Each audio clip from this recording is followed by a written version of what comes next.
You can see I'm all excited. I'm about to get my hands dirty again. I've been standing on the soapbox lecturing at you for a while now. So let's take a break and get back to the nitty-gritty and the fun part of orchid care, actually doing it. We will have another series coming up soon that I think is going to be quite interesting, but let's get back to fixing some of our orchids. And what I mean by fixing is I've done something terribly wrong. And if you can guess what it is before I tell you, you get 20 points. Welcome to the Nature Company. Today we're going to be repotting and looking at what happened to this poor Stanhopea. Well, not exactly Stanhopea, it's an intergeneric Stanhopea hybrid. And we've got our smorgasbord of ingredients to help us make sure that we get this back to looking like what it should. And if this is the kind of information you're interested in, please hit that subscribe button down below if you haven't already, and that notification bell to be notified of all our upcoming content so you don't miss out on a thing. As you can see again, I've got a whole variety of different media that I've pulled out to repot, but they're not all going to be used in the same way. We'll get to that a bit later and explain to you the difference and why I've got all of them out. But first of all, we're just going to look at this. This poor baby needs some major TLC. You may have remembered this from our previous Stanhopea repotting video. And now it's time, its blooms are done. They're actually done a little while ago, which is now we've got to pull this apart and make sure we can get this looking good again. We have a few pseudobulbs in the middle here that have got soft and squishy. We have very little leaf volume for the size plant it is. And we have a little bit of new growth happening, whoopsie, and some leaves that actually just need to come off. Some new growth here happening with new roots. So let's just take this apart and get into the middle of it. We also have this sweet little Streptocarpus. This is Streptocarpus pallidiflorus that we'll just have to remove as we're doing it and repot it elsewhere. So what is it that I did wrong? Is it my climate wrong? No, my climate is actually just about ideal for these Stanhopeas and Stanhopea intergeneric hybrids, because we are basically intermediate, although you can say we're warm intermediate, because we do get on the warmer side during summer and we get intermediate temperatures for winter. So Stanhopeas generally can acclimatize themselves into that broad range of growing areas. And Stanhopeas, you can see how moist this is. We're getting a lot of rain at the moment. And that's another thing that I didn't do wrong either. I didn't underwater them, because Stanhopeas like to be kept moist throughout the year. Even during that winter period when others may want to go dry, Stanhopeas want to keep moisture around them, especially when they are like this one, which has Gongora in it. This is Stanhopea Gongora acineta hybrid, and the Gongoras definitely like to be kept moist all the time. Okay, we've got a little bit of a problem. We have growth protruding through my basket, and this wire basket is not one that can unhook itself. This is all welded together, so we have to be careful of taking this apart so I don't break up my orchid too small. Okay, so let's just squeeze that through. Whee!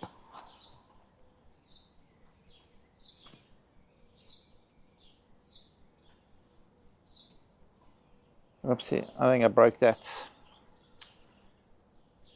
No, it's just a little bit bent from going through the thing, but I'll break it now anyway. Smile for the camera.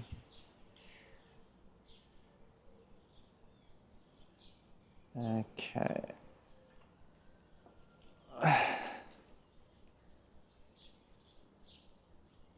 never as easy as what you'd like it to be.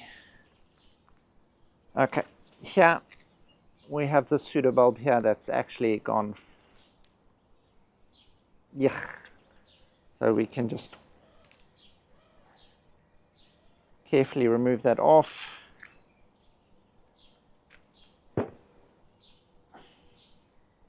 See if we can get that pseudobulb there through into the pot.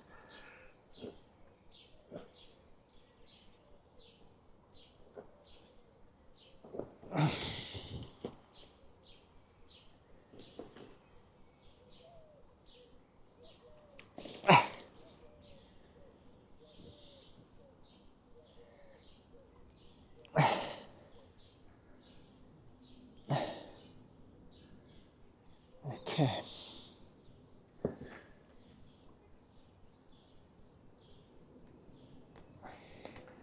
These Stanhopeas are sympodial orchids, meaning they grow along a rhizome and will stretch out and slowly fill out your pot. They're not monopodial like your Vandas behind me that will grow up on a single stem. They branch out and you get new shoots from each of those old pseudobulbs.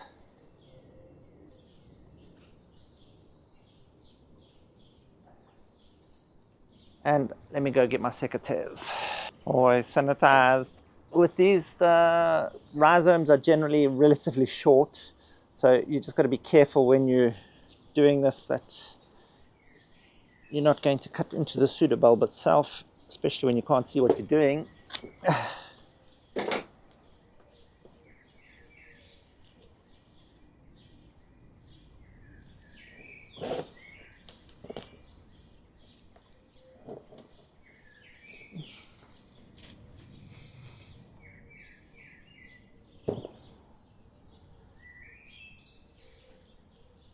Bent but not broken.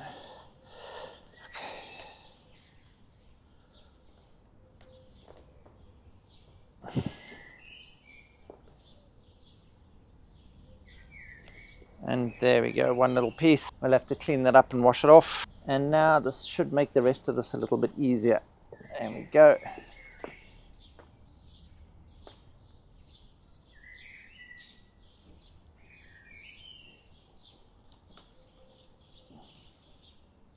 And voila! I hate cutting these baskets into pieces because I can always reuse them. So we were lucky this time, and now we have 3 separate pieces. Now we just pry away all of the stuff around the base. The media is well decomposed, so basically sawdust. So is it the media that's decomposed that is the problem? Not particularly. It can be problematic, but that's not what today's problem was, or the specific orchids one. Let's see, let's just take out the streptocarpus. And you ask me, why am I calling it streptocarpus when it's all branched? Streptocarpus generally means it's on a whorl only and doesn't have branched stems. Then it should be streptocarpella. But if it was streptocarpella, then it would be streptocarpella pallidiflorum.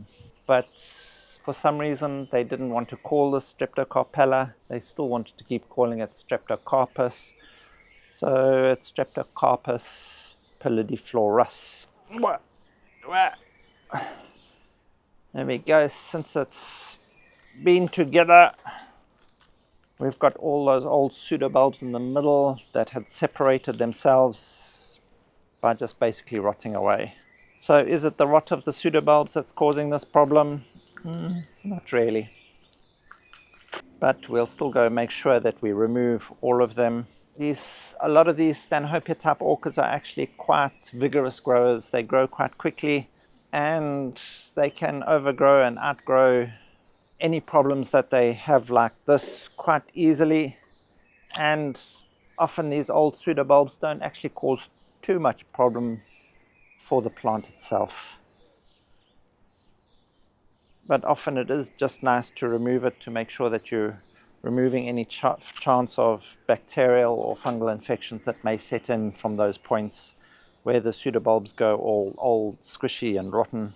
We have a nice little new shoot growing there with some new roots. And always when repotting these, it's always best to repot them after flowering, as those new shoots produce new roots. You want those new roots to be started off so that the plant can take off easily and quickly.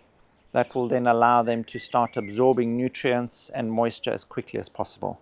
That will help that new growth mature and grow quickly. Although in most areas these plants are all year round growers, they grow all year round. Only if you start putting them in sort of climates that are on the edge of what they would be able to grow in, only then in those winter periods will they go partially dormant.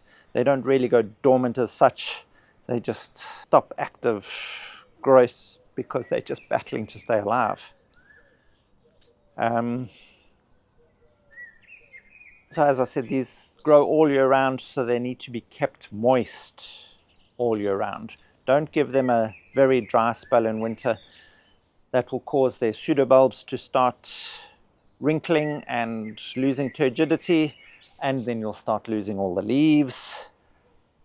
This wasn't the problem here. These pseudobulbs are still plump and full.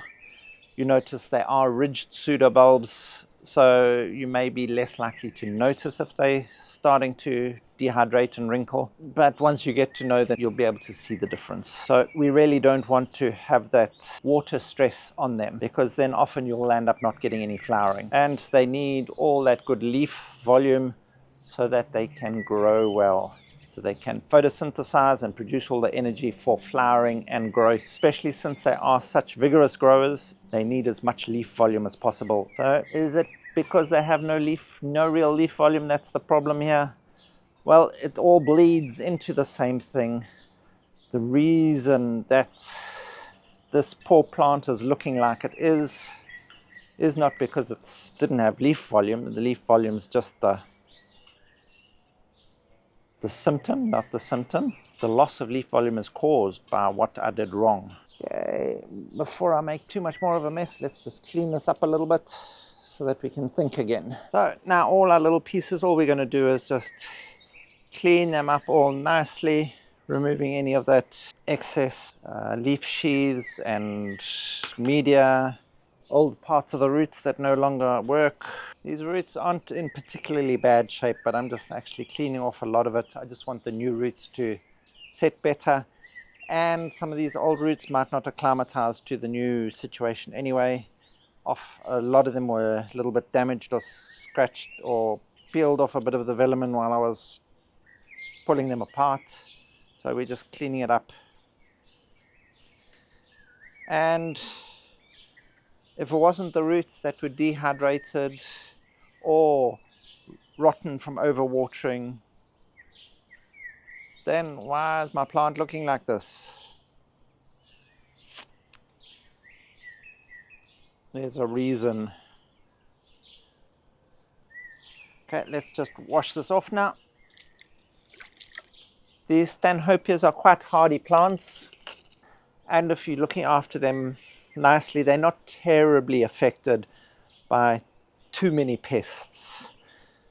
You don't get too much fungal infections, although you can get black spot and cercospora and things like that. But if you get them in a nice, well aerated area, they actually manage to fight off most of the fungal diseases themselves. It's just these big, broad, thin leaves, if kept in sort of high humidities with very little air movement, will then get infected. But generally it doesn't cause too many problems. I suppose we grow most of ours outdoors, so it's not too much of a problem. They don't seem to be affected too badly. And with these big, broad leaves, you've got to realize that they like high humidities. So anywhere between 60 and 80% is generally perfect for them. Any lower, then because of the big broad leaves, you start getting problems with desiccation. And if our pseudobulbs aren't wrinkled, is it the low humidity that's causing our leaves to drop? Nope, it wasn't the low humidity, because we generally have perfect environment for it except during winter times. But then we just have these just hanging above a large pond, and that provides enough moisture in the air or humidity for them during those winter periods. And our humidities here in summer are perfect. We can get 80-90% humidity some days. So if it's not the humidity levels that were wrong, why is our orchid looking like this? It's my mistake. It's not the climate's problem, the reason that this poor orchid happened to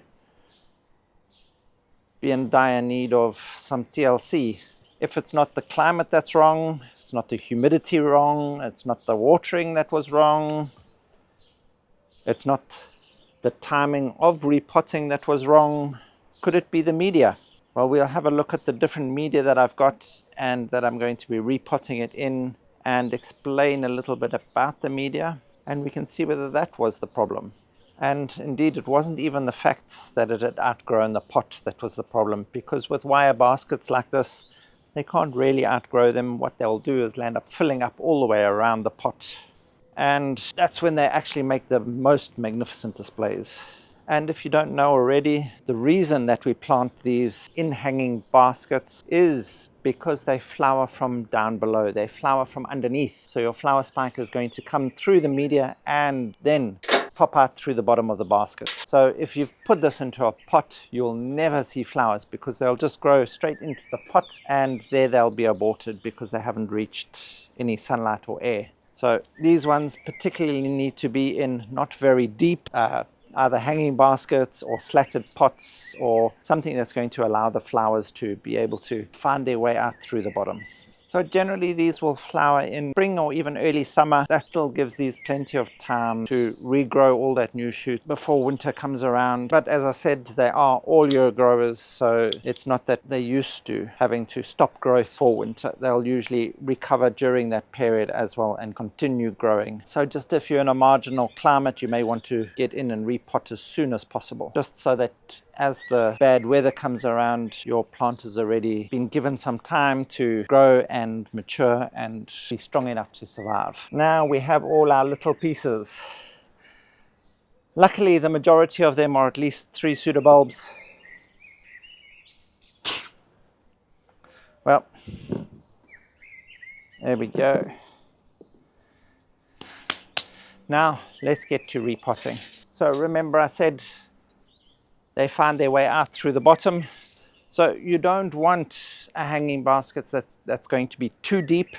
You want it to be relatively shallow, and you don't want a lining that is going to stop anything from moving through.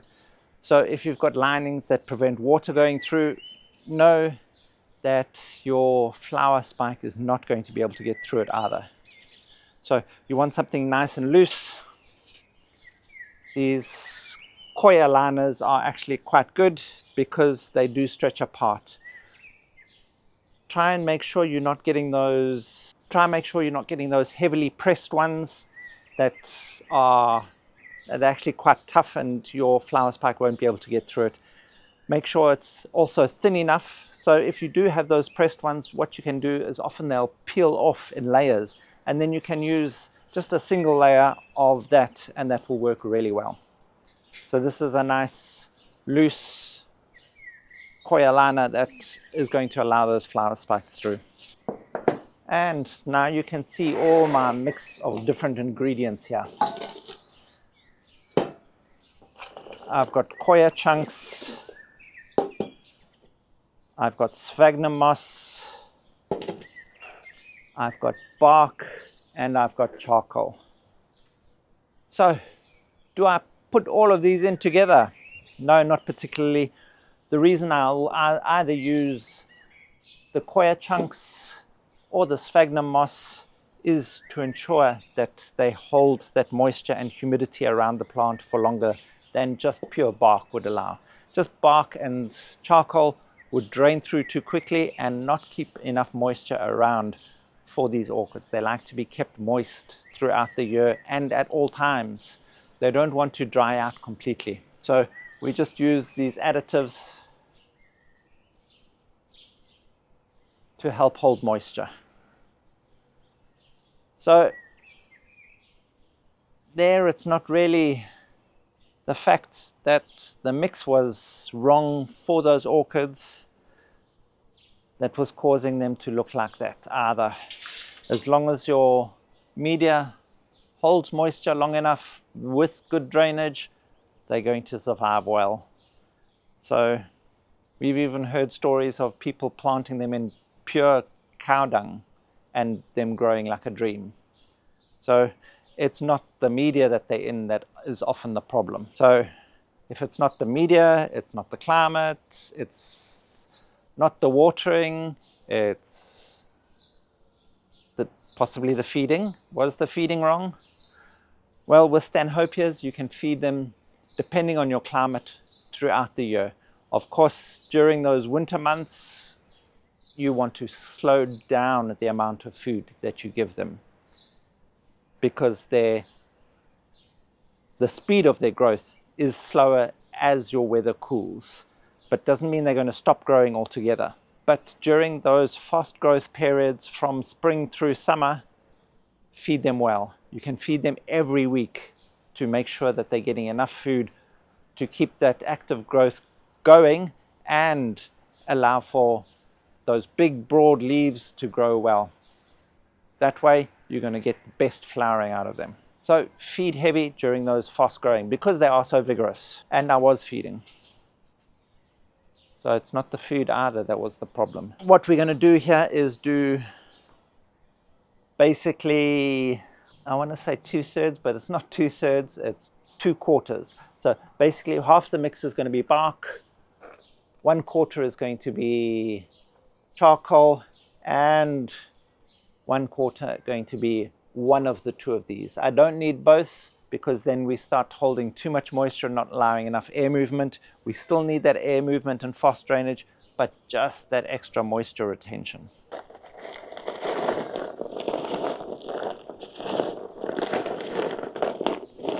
So this first one, let's pot up with some sphagnum moss.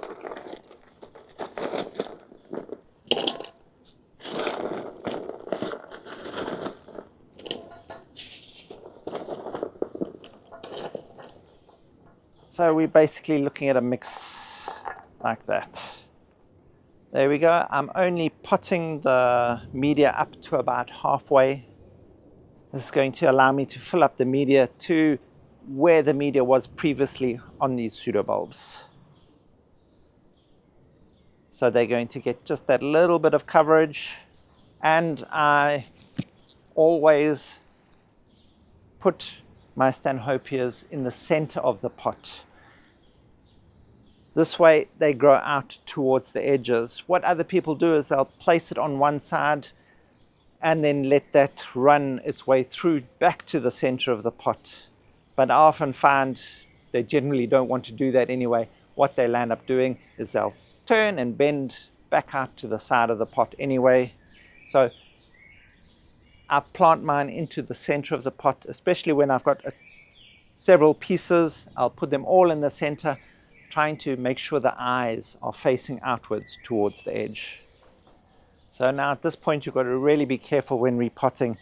For one, you don't want to compact that media. You don't want to squish that sphagnum moss into tight little balls. That is just going to form a little soggy mess. You want to leave them all loose, and you don't want to push down on any of those bark pieces that might break off those little eyes that you are wanting to grow. So there we go. Just as simple as that. A little bit of a loose pot, but that's going to be perfect. They're going to grow itself out quite quickly.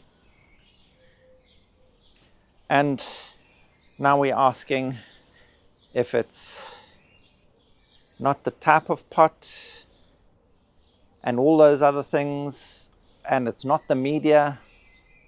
What is it that caused my orchid to look like this? And if you've guessed already, congratulations. I did not pot the orchid up in time. I left it for too many years and all the problems compounded slowly in on itself and got to looking like that. Although the media was still fine for it to keep growing, although it hadn't been dehydrated or kept too moist, and all of those things, just the little bits all added up together, then caused the problem. So when dealing with your orchids, if you're thinking they need repotting, do it then and there. Don't then think, I'll do it next year because it's growing so well. All those small little things will slowly add up and then cause your orchid to start slowly going backwards. And your orchid is always going to recover faster if you do it while it's still in tip-top health. It's going to be easier to remove the roots. You're going to have less roots that you're going to have to remove, and everything will just be that one step easier. So don't leave it till the last when you have to then fight with it and try and get it out of those pots like I had to.